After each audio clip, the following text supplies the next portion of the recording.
Unhappiness is just a thought, and thoughts can be changed. It might sound impossible, but your experience of unhappiness is a construct of your mind, not an inherent state of being. This simple shift in perspective has the power to transform your entire life experience. By recognizing that unhappiness is not a fixed reality but a mental creation, you open the door to liberation from suffering. The stakes are high. Continuing to believe in the solidity of unhappiness perpetuates your pain, while understanding its nature as a thought can lead to profound freedom. In a rainy day, one person might view it as gloomy and depressing, while another sees it as cozy and refreshing.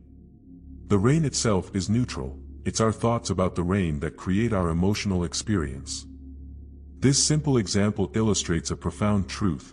Our minds have the power to transform any circumstance into a source of joy or suffering. But if our minds are so powerful in creating our reality, why do we so often find ourselves trapped in unhappiness? It is because of our tendency to identify with our thoughts and emotions as if they were our true selves. We say, "I am unhappy," as if unhappiness were an inherent part of our being, rather than recognizing it as a temporary mental state. Our true nature lies beyond the reach of unhappiness. What we typically consider to be ourselves, our thoughts, emotions, and personal identities, is actually a superficial layer obscuring our deeper, unchanging essence. Imagine you're watching a movie. The screen remains pristine and unaffected, regardless of whether the film depicts joy or sorrow. Similarly, our true self is like that screen, a constant, peaceful presence beneath the ever-changing drama of our mental and emotional experiences.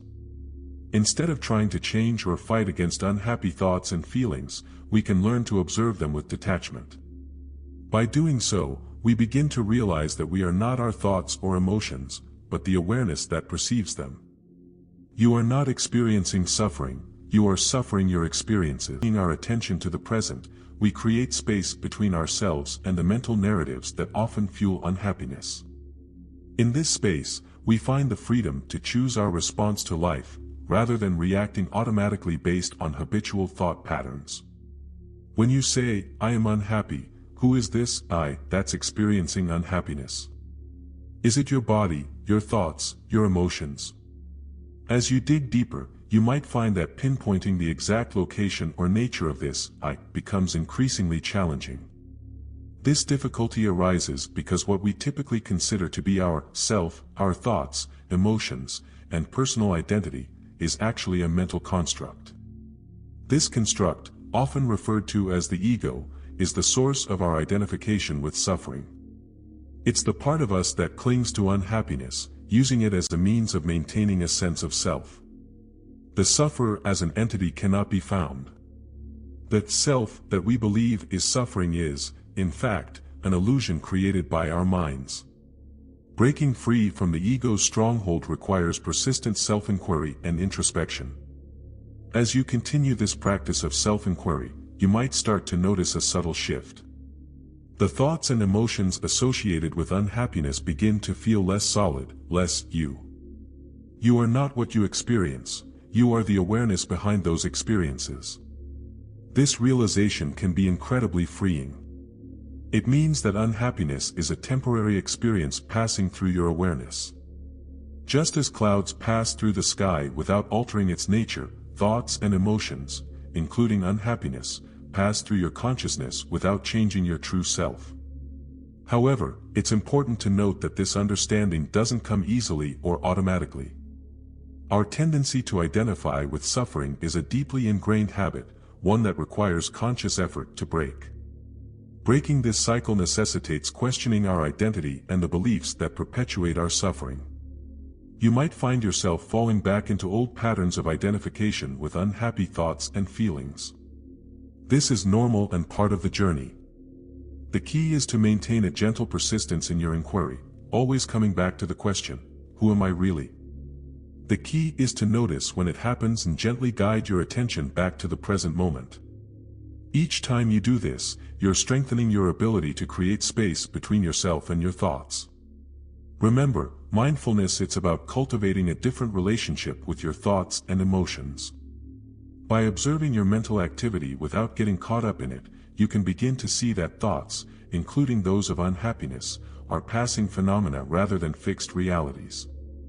As you deepen your mindfulness practice, you might find yourself asking, who is the one that suffers?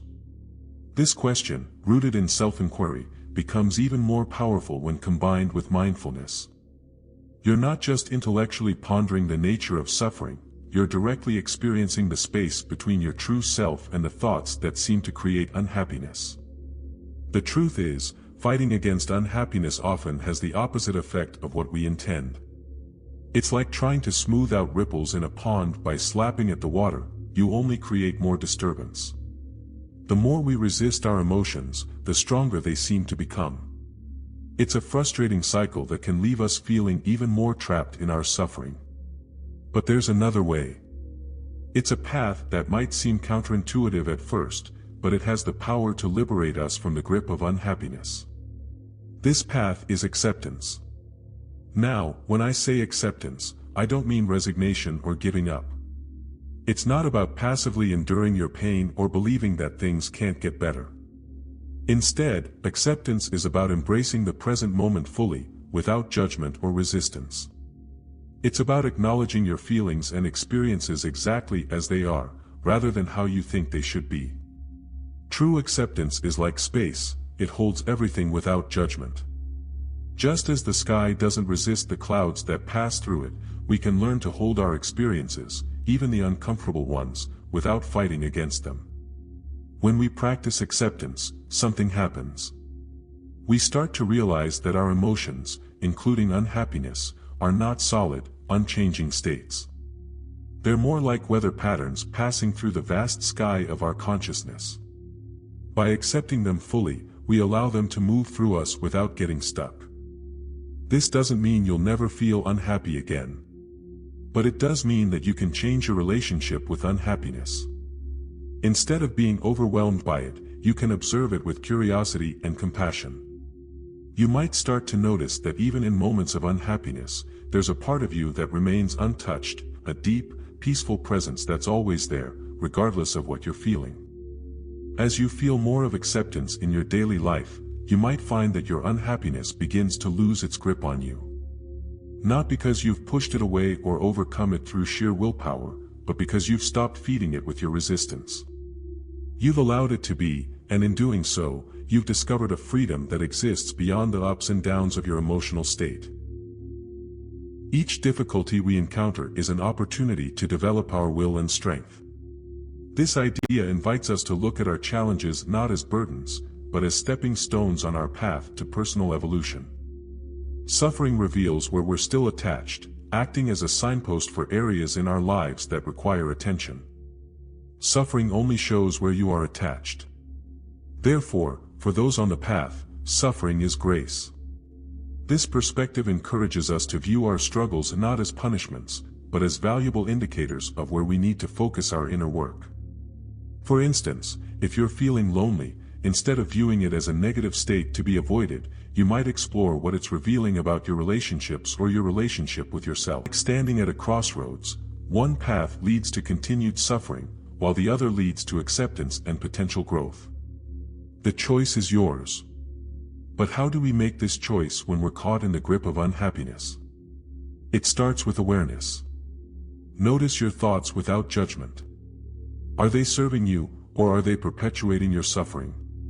Remember, you are not your thoughts, you are the awareness behind them.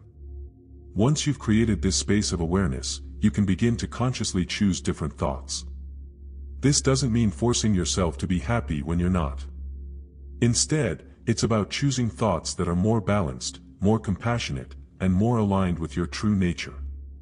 You can acknowledge your pain while also choosing not to dwell in it. Every time you choose a thought that lifts you up instead of one that brings you down, you're creating new neural pathways in your brain. You're literally rewiring your mind for greater happiness and resilience. This is the science of neuroplasticity in action. Your brain adapts to the patterns you reinforce.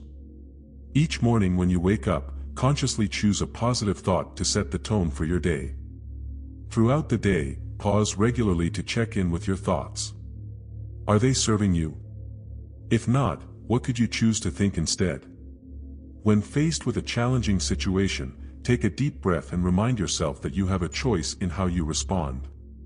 You might not be able to control the situation, but you can always control your reaction to it. Unhappiness is just a thought, not an immutable reality. We are not our thoughts, but the awareness behind them. Through acceptance and mindfulness, we can transform our relationship with suffering, using it as a catalyst for growth. Remember, you always have the power to choose your mental state. Notice your thoughts without judgment, creating space between your true self and the mental chatter.